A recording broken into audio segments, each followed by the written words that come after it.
Hello, learners. We have taken up various topics regarding intelligence, but to understand what is intelligence, we must know what are the theories behind the concept of intelligence.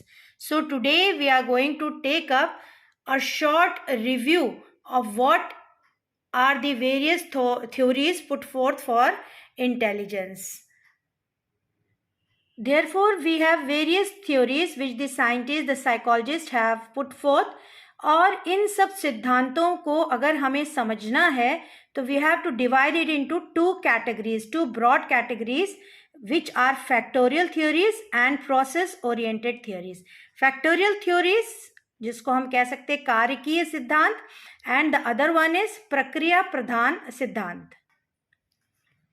If we talk about factorial theories, the sum of them under these categories are, or we can say under this category of factorial theories are Spearman two factor theory, Spearman का द्विकारक सिद्धांत, फिर Thurstone का समूह कारक सिद्धांत, group factor theory of Thurston.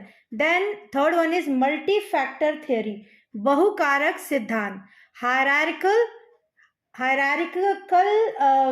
theory, or we can say पदानुक्रमिक सिद्धांत. And the last one is Gardner's theory of multiple intelligence, Gardner का बहुबुद्धि सिद्धांत. वहीं अगर प्रोसेस यानी कि प्रक्रिया, प्रोसेस ओरिएंटेड थियोरीज की बात करें तो इसमें आपके आ जाते हैं पियाजेस थ्योरी. ये प्रक्रिया प्रधान थ्योरी दी थी इन्होंने. प्रक्रिया मतलब इसमें प्रोसेस होता है, उसमें प्रोसेस को ज़्यादा मान्यता प्रधानता दी जाती है. फिर Sternberg's theory, Bruner's theory, Pascal Leone theory and Jensen theory. I have already uploaded video on Piaget's theory and Brunner's theory, so you can go and watch that so that you can get detailed explanation of these two theories.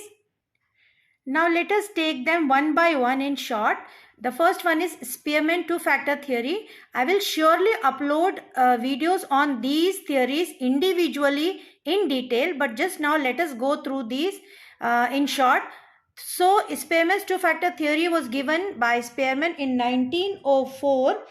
And in this he gave that intelligence depends on two factors, G factor and S factor.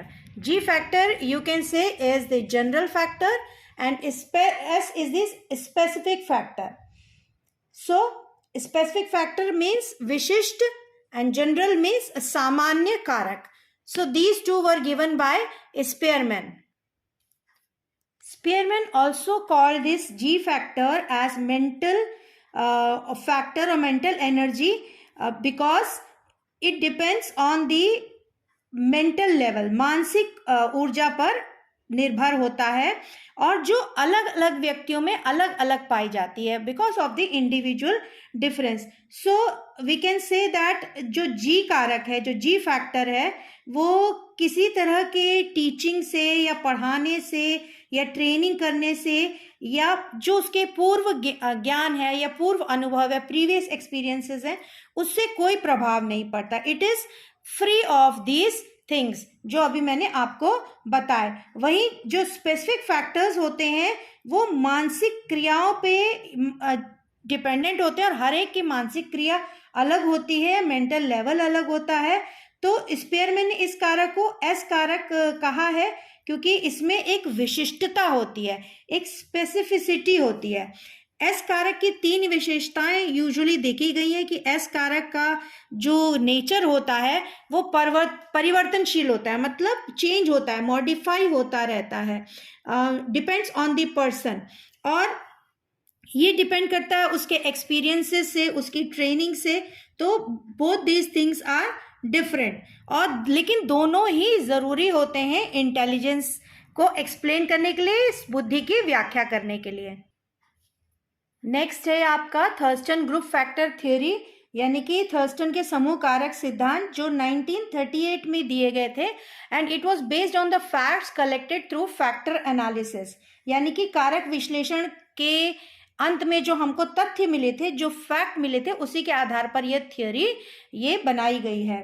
तो अगर हम Thurston की बात करें तो Thurston ने जी factor की theory जो थी, ये जी फैक्टर को उन्होंने मान्यता नहीं दी। उन्होंने कहा जी फैक्टर जैसी कोई चीज होती ही नहीं है। उन्होंने इस चीज को हटा दिया, नेग्लेक्ट कर दिया, अवॉइड कर दिया, डिस्कार्ड कर दिया।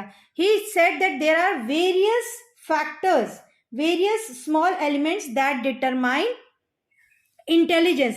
तो इन्होंने वेरियस फैक्टर्स की बात करी, सिर्फ 2 ही फैक्टर्स पे डिपेंडेंट नहीं रहे। और दूसरी बात, उन्होंने 7 प्राइमरी मेंटल एबिलिटीज बताई जिनके ऊपर इंटेलिजेंस निर्धारित है, डिपेंडेंट है। He gave 7 primary mental abilities, जिनको कॉमन प्राइमरी फैक्टर भी कहते हैं, और उनके अनुसार इन पर ही सारी जो इंटेलिजेंस होती है वो डिपेंड करती है, जिसको उन्होंने पीएमए टेस्ट में भी डेवलप किया। और जो ये 7 मेंटल एबिलिटीज 7 बताई थी इन्होंने, वो 7 मेंटल एबिलिटीज क्या है, प्रधान जो कारक हैं वो कौन कौन से हैं। तो ये 7 जो है, वर्बल मीनिंग एबिलिटी, शाब्दिक अर्थ क्षमता, वर्ड फ्लुएंसी, शब्द प्रवाह, स्पेशियल एबिलिटी यानी कि दैशिक क्षमता, आंकिकी क्षमता यानी कि न्यूमेरिकल एबिलिटी, तर्क क्षमता, रीजनिंग एबिलिटी, स्मृति क्षमता, मेमोरी एबिलिटी, और प्रत्यक्षणात्मक यानी कि परसेप्चुअल स्पीड एबिलिटी। ये 7 एबिलिटीज की थर्स्टन ने बात करी। Next is multi factor theory, बहुकारकीय सिद्धांत। ये जो था, ये मिक्सचर था, एक कॉन्कॉक्शन था थॉर्नडाइक एंड गिलफर्ड थ्योरी का। इनको मिला के इस सिद्धांत को रखा गया, यानी कि बहुकारकीय। बहुकारकीय के मतलब इसमें कई सारे फैक्टर्स इन्वॉल्व हैं। It said that the structure of intelligence depends on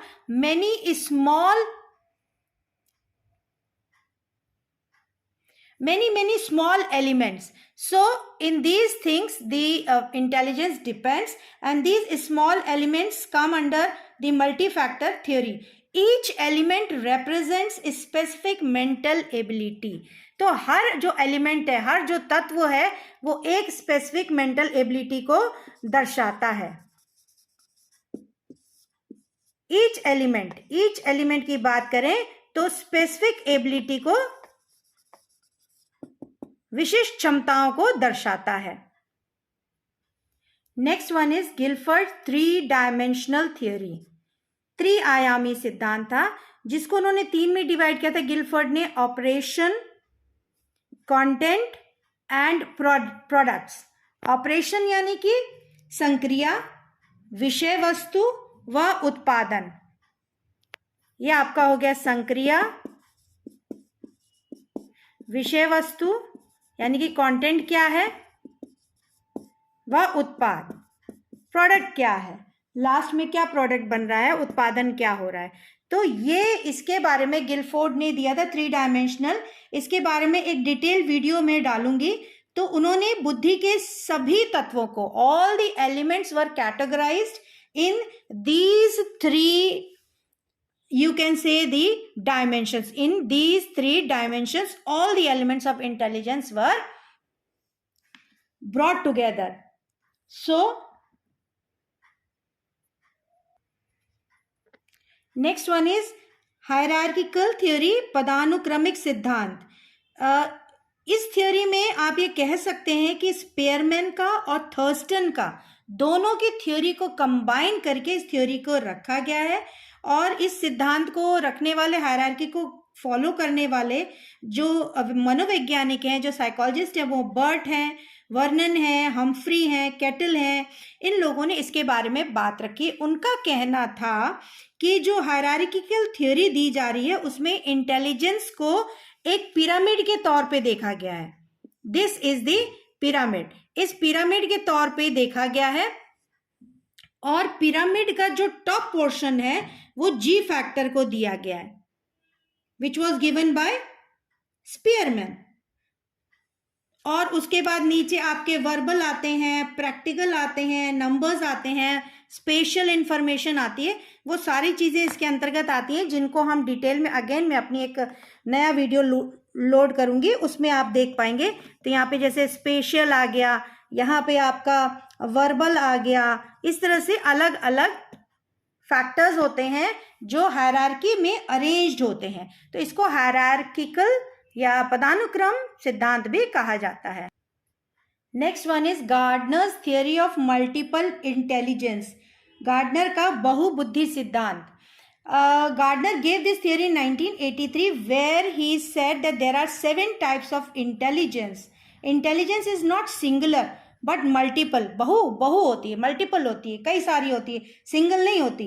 तो उन्होंने 7 तरह की बुद्धि के बारे में बताया, और ये 7 तरह की बुद्धि जो हम कह सकते हैं, भाषाई बुद्धि, तार्किक गणितीय बुद्धि, स्थानिक बुद्धि, शारीरिक गतिक बुद्धि, सांगीतिक बुद्धि, व्यक्तिगत आत्मन बुद्धि, व्यक्तिगत अन्य बुद्धि।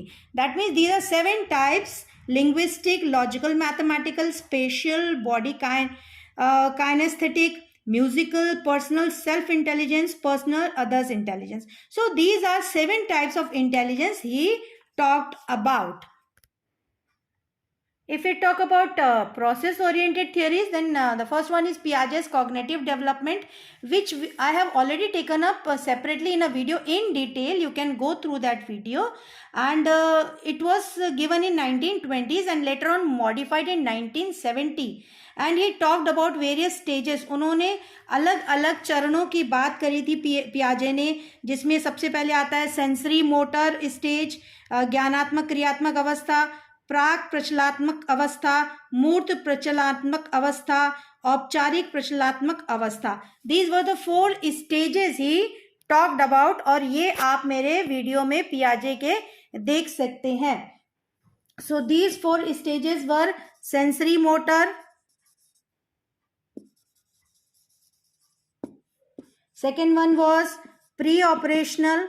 You can watch my video, बहुत डिटेल में आपको समझाया गया है, आपको अच्छे से समझ में आएगा. And then third one is concrete operational, and the fourth one is formal operational. सब डिटेल में आपको बताया जा चुका है उस वीडियो में. फिर आती है स्टेनबर्ग की थियरी, जो उन्होंने 1985 में दी थी, और उन्होंने ये कहा कि जो इन्फॉर्मेशन होती है उसकी जो प्रोसेसिंग होती है वो इन स्टेजेस से होती है.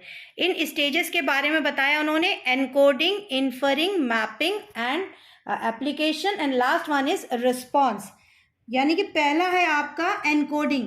एनकोडिंग मतलब कूट संकेतन. यहाँ पे जो भी आता है, जो भी मैटर आता है, जो भी इंफॉर्मेशन आता है, उसके बारे में समझा जाता है. फिर इन्फरिंग यानी कि अनुमान लगाना कि क्या है इस इंफॉर्मेशन का मतलब. फिर मैपिंग, हम इसकी व्यवस्था करते हैं, मैपिंग करते हैं, उसको हम लोग एक परिस्थितियों के अकॉर्डिंग लगाते हैं, उसका संबंध जोड़ते हैं अन्य परिस्थितियों से.